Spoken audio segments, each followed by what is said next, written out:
research shows that people with up to date written goals are as much as 3,100% more successful than people who do not have up to date written goals. Hello and welcome to the Creative Life Lab, the place to be for all things creative.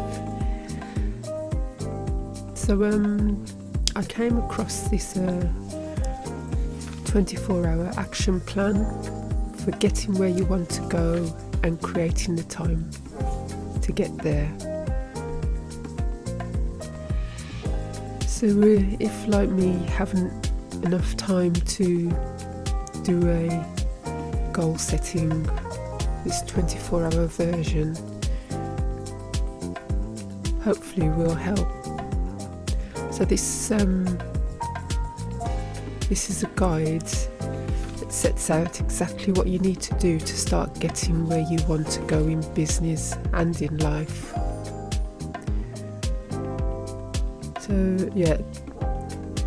So there's 2 warnings. This guide sets out exactly what you need to do to start getting where you want to go in business and in life. But before you read on, it's only fair that we give you a couple of warnings. The 9 steps we've mapped out for you constitute an enormous first stride, a single stride on a journey of many of 1,000 miles.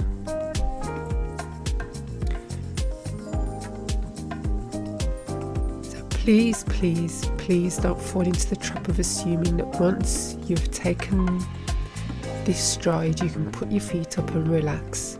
Nothing could be further from the truth. Action is the key. However good your ideas and intentions are, they will come to absolutely nothing unless they are turned into action. So focus on taking action and start taking it today.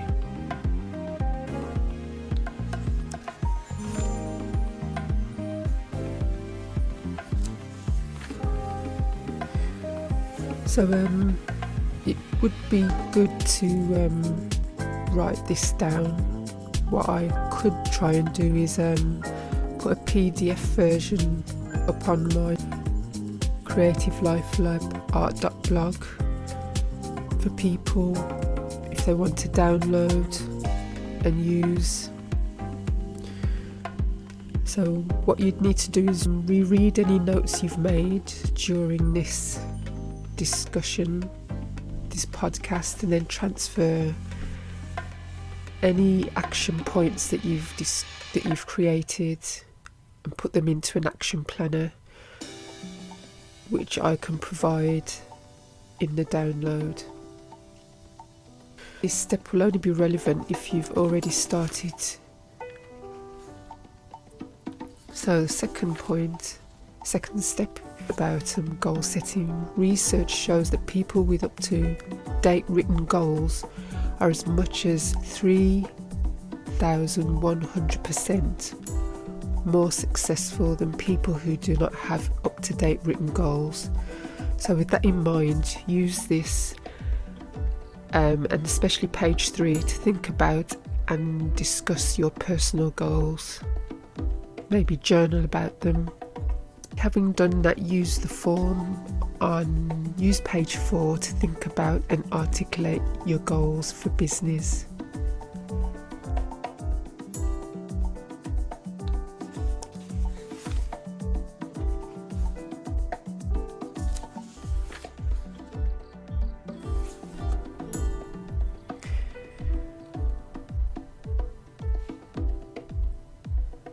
So the next stage would be to use your time management quiz. There's a time management quiz. The numbers matter to assess how effective you are at moving towards your personal and business goals. But don't worry, I'm going to discuss all of that, give you a heads up.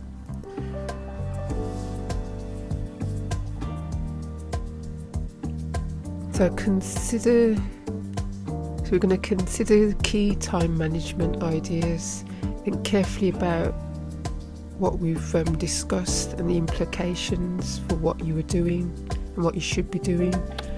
Transfer the things you should be doing into your action planner, and then review your action planner, prioritise and start taking action. So your personal goals. This is a 24-hour action plan for getting where you want to go. And remember, we are 3,100% more likely to achieve the goal if we create up-to-date, actionable goals. So what do you want as your goal? These are the things we need to think about. Why do you want it? What is the pain if you fail? And what is the gain if you succeed? What you must do and what must you do to get it?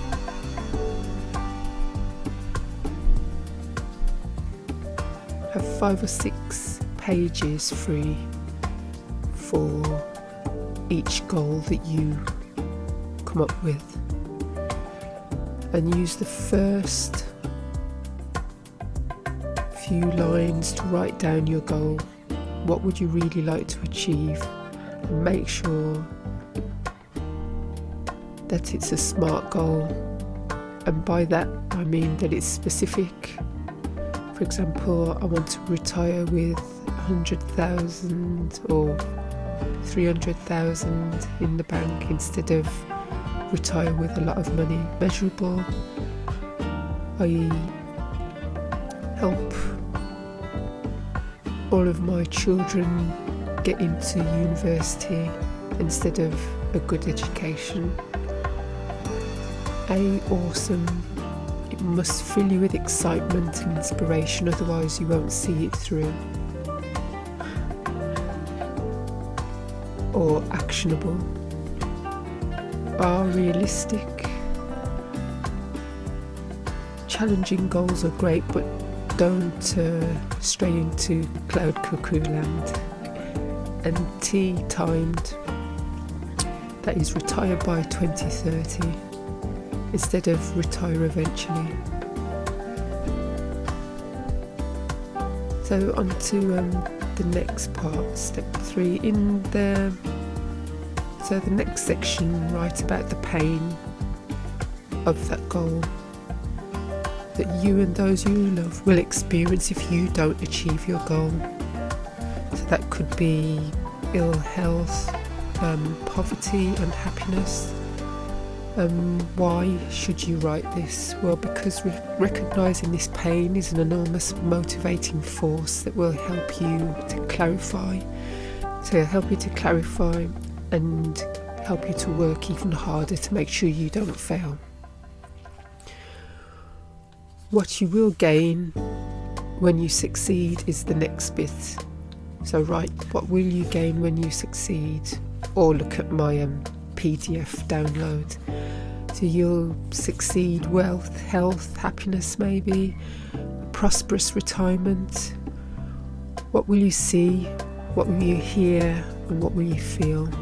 What will you see, hear and feel? And what else will your success allow you to achieve to do? So on to the next part.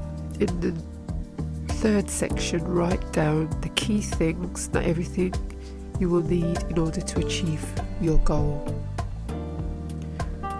For example, it could be you need new resources, you need to make contacts, gain skills, or take certain actions.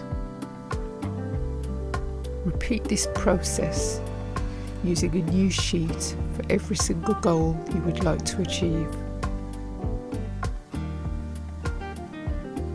And then lay out all of your goals in front of you and decide which are the most important to you, which are less important, and which, if any, are on reflection not important after all.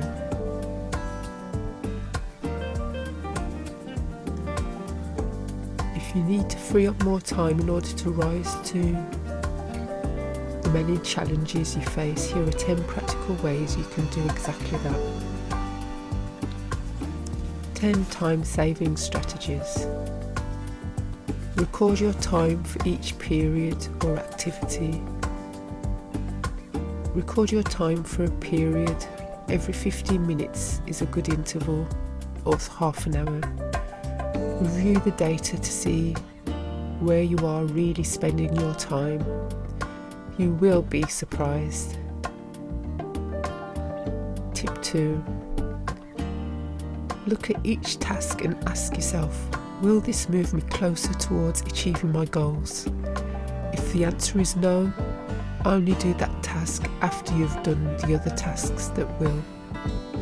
I think that's a really good step, because there's times when we get taken down a path that is not serving us and isn't taking us towards the goals that we want to achieve. And it's watching that TV show that is completely pointless. It's scrolling on the internet, the things. Remember the 80-20 rule is tip 3, i.e. that 20% of the effort usually generates 80% of the results. So make sure you identify and do everything in that 20% group.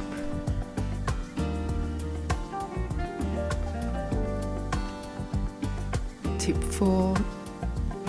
Use the above information that I discussed previously to draw up a prioritised to-do list every day. Use this with your diary to plan your week in advance. As Brian Tracy used to claim, 1 minute of planning saves 10 minutes in execution.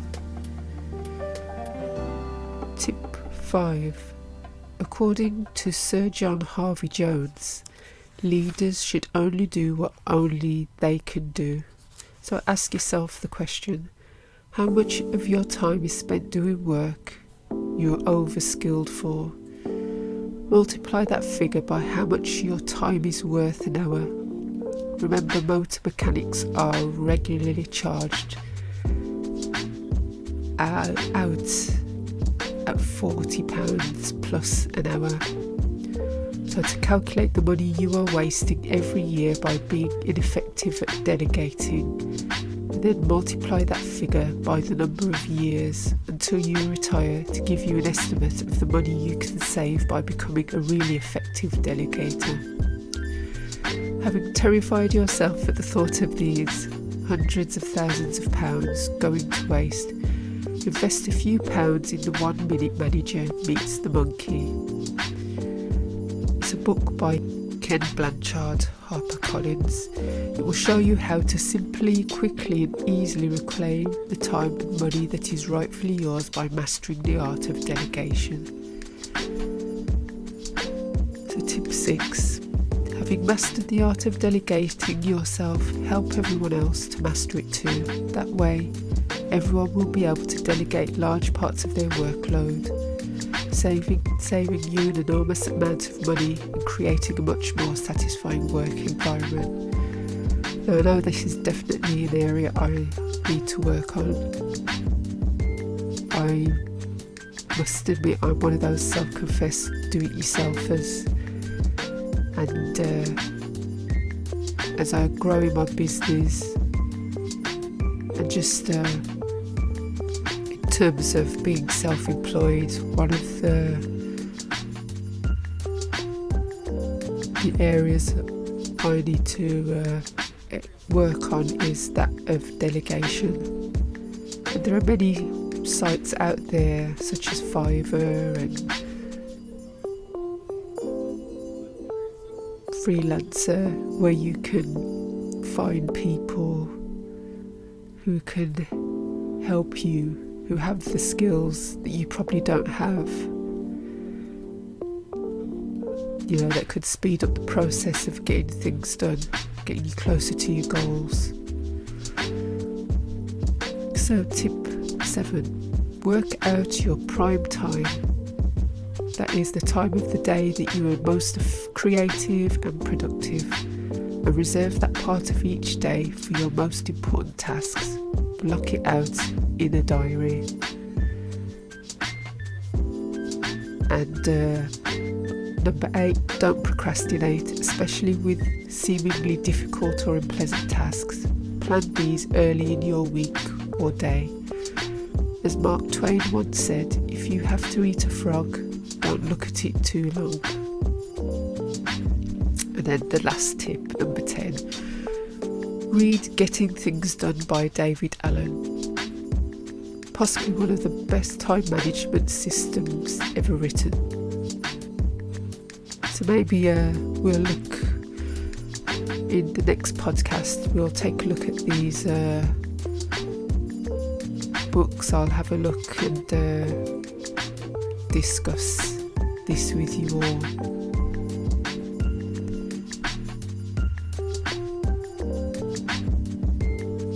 And finally, remember that however many actions you've identified, they are still only the start of a never-ending journey towards your achievement. So don't even think about resting on your laurels. After all, today's laurels are tomorrow's compost.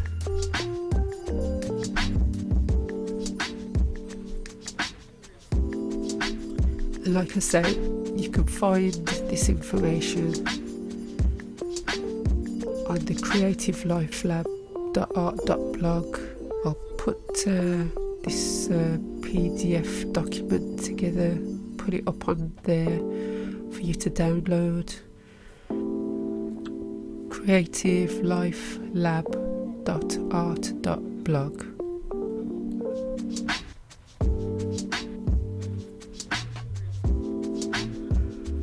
So how many goals did you come up with? And what of the 10 tips did you find really useful?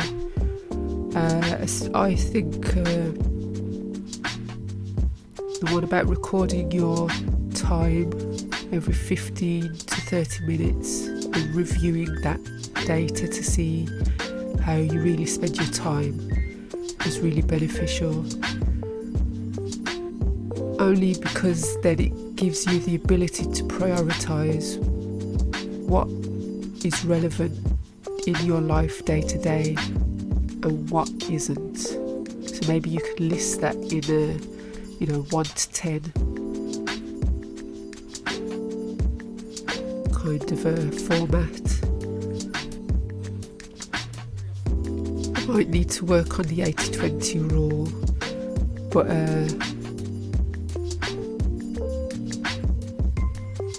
it's saying that 20% is what we need to focus on, the 20, and how that usually generates 80% of the results.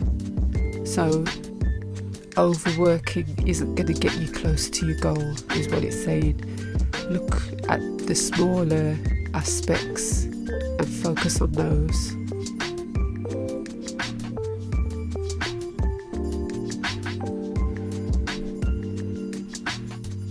So to expand on that 80-20 rule,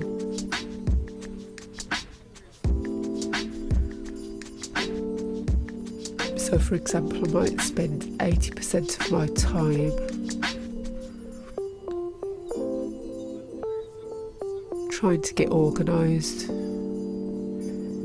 trying to get all my paperwork together, trying to find the books that I need and equipment, reading and learning about a subject.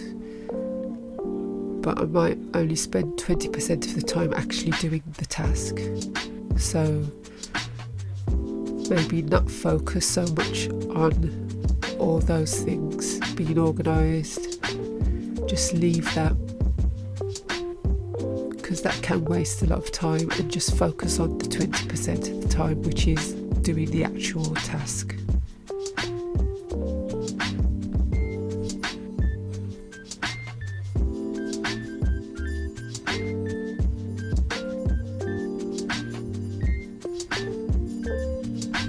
Remember to try and plan your week in advance. What I did was I typed up what I do or what I needed to do I put it into ChatGPT, and then I asked it to produce a weekly schedule based on what it is I needed to do or what I wanted to get done. And then ChatGPT kindly gave me a Monday to Sunday itinerary.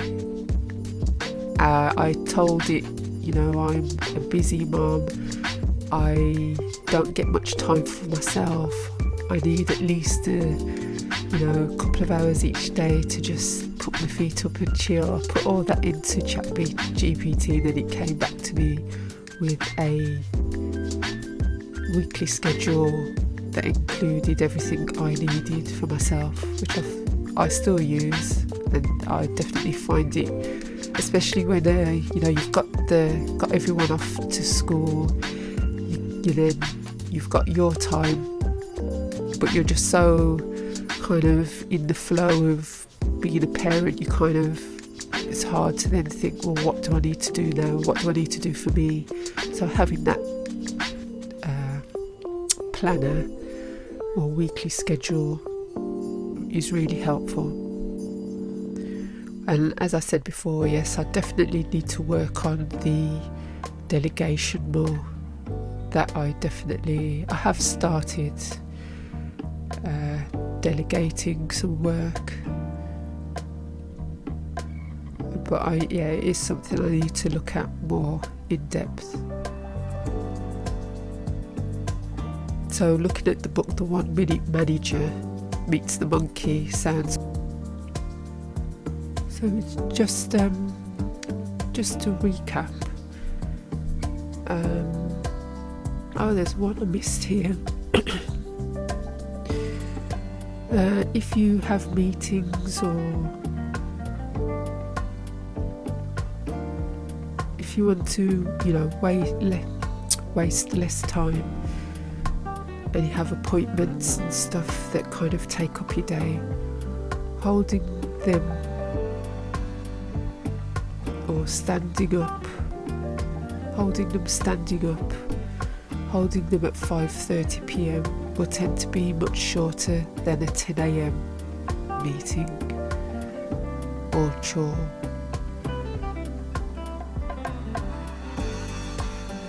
Having a written agenda beforehand keeps your objectives clear, and agree an action plan before departing.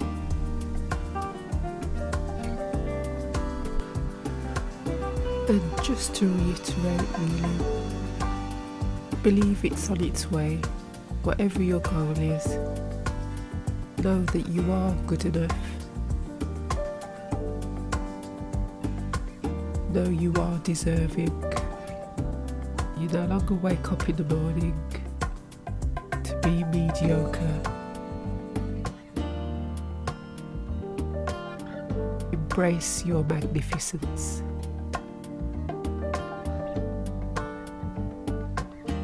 We've been focusing on goal setting so that we can get going on what it is we truly want to do. Get out of our own way.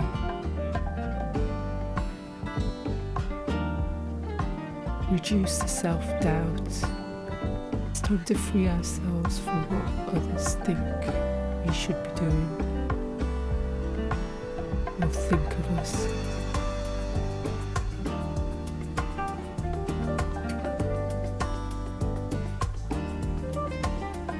Free ourselves from self-imposed obstacles and make this about being a choice and not a requirement.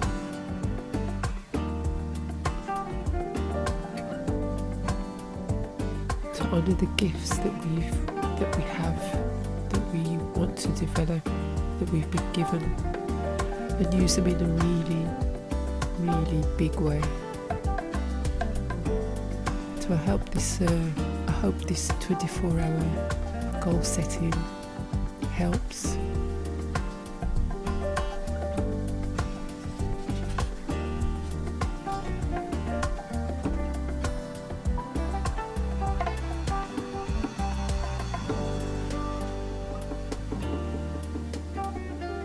And hopefully this helps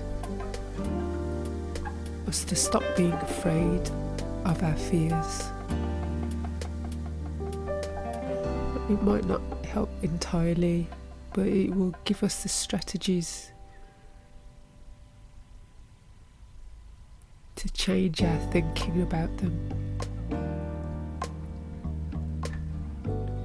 Plan more ways to honour ourselves. If we become aware of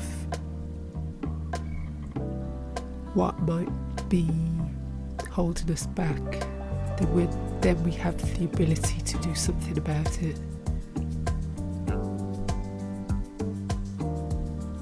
Review what we can do about the situation in our lives and make conscious choices to change those things.